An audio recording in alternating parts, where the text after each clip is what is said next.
ওই যে এখন খাবো হচ্ছে খাসির মাংস, একদম জুসি পিস, জুসি। এই দেখো পিসে দেখো, উম, সেই সেই দারুণ, বিবাস কামড়ের স্বর্গ, বুঝতে পারলে তো। আট কামড় দিয়ে দেখি কেমন লাগে। এই পিস দেখো, কালারটা দেখেছো তো, হ্যাঁ জুসি কালার।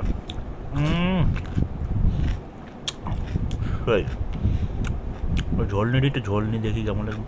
যে ভাতটা মেখে সুন্দর করে, তারপরে একটু আলু নিই, আলু দিয়ে ভাতটা ভালো করে মেখে তারপরে খাবো।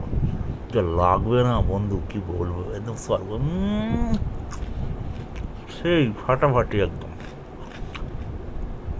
এই আলুটা মনে হচ্ছে যেন একদম খাসিটার আলুতে মিশে একদম খাসা আলু হয়ে গেছে, কি বলবো। সেই সেই এই পিসটা দেখো, পিস তো না, মাংস তো না, এগুলো মনে হচ্ছে একটা একটা অমৃত। সেই অসাধারণ, কি টেস্ট মাইরি। আহ